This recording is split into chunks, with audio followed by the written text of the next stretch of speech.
Assalamualaikum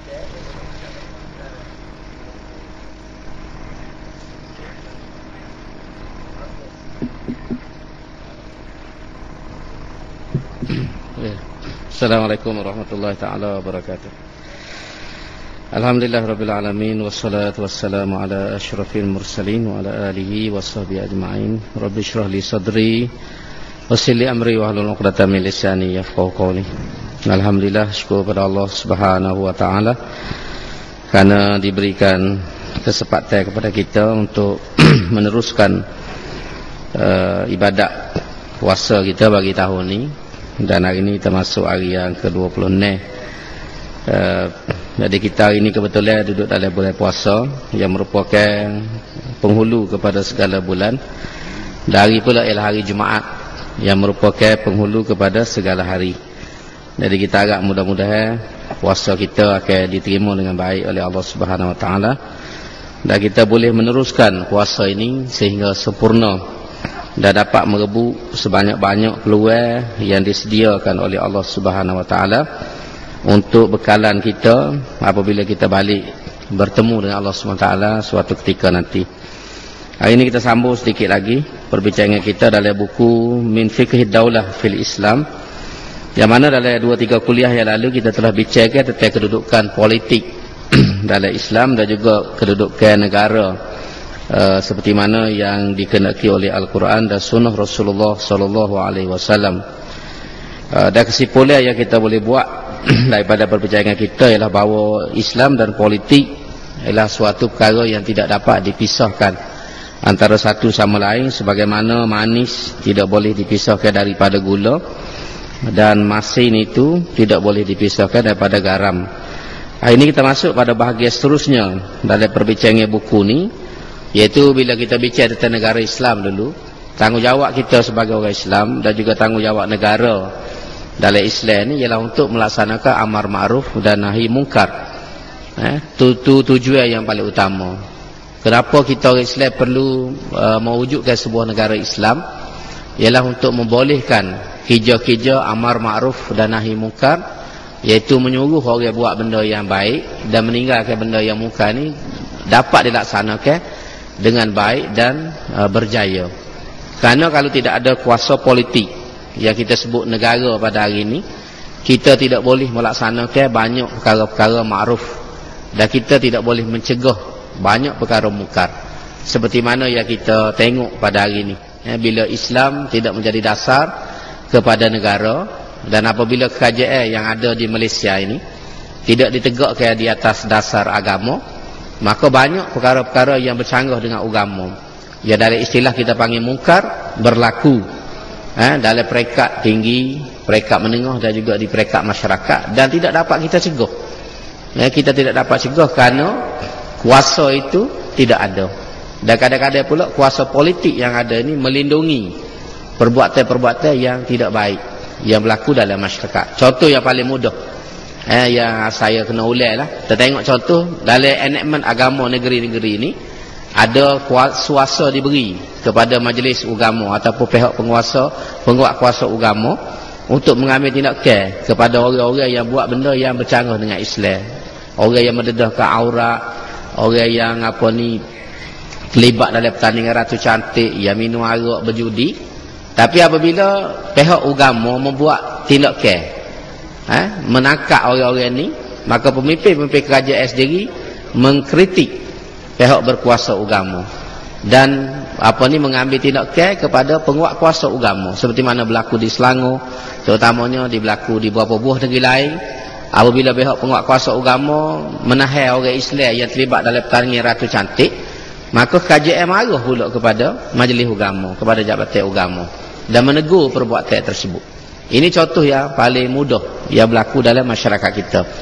Jadi sebab itu negara ni suatu perkara yang penting untuk melaksanakan amar ma'ruf dan nahi mungkar. Dan nilai kita sebagai orang Islam, orang Islam ni nilai kita yang paling utama, kita dianggap sebagai ummatan khaira ummah, umat yang terbaik, ialah kerana kita ni melaksanakan amar ma'ruf dan nahi mungkar. Firman Allah Subhanahu Wa Taala dalam surah Al-Imran ayat 110, Tuhan berfirman, kuntum khaira ummatin ukhrijat linnas, kamu merupakan umat yang terbaik. Khaira ummah, ummah yang terbaik yang dikeluarkan kepada manusia. Baik kita ni kerana apa? Adakah kerana kita semaya banyak? Adakah kerana kita puasa? Adakah kerana kita baca Quran? Adakah kerana kita buat haji?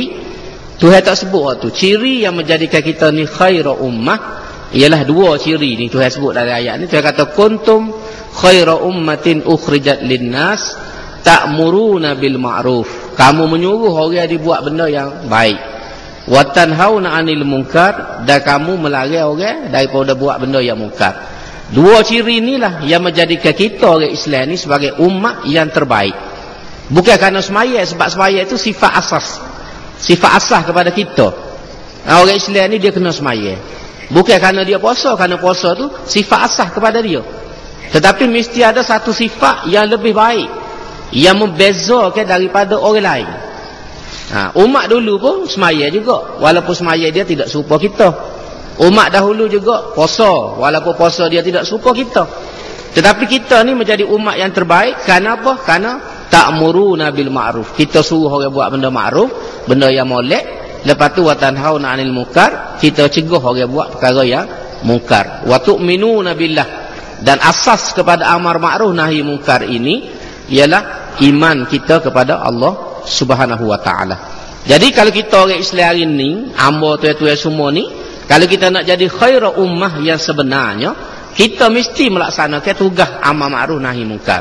Sebab tu kalau kita tengok berlaku kemungkaran, berlaku perbuatan tidak baik di depan mata, kita tak boleh tengok saja sebagai orang Islam.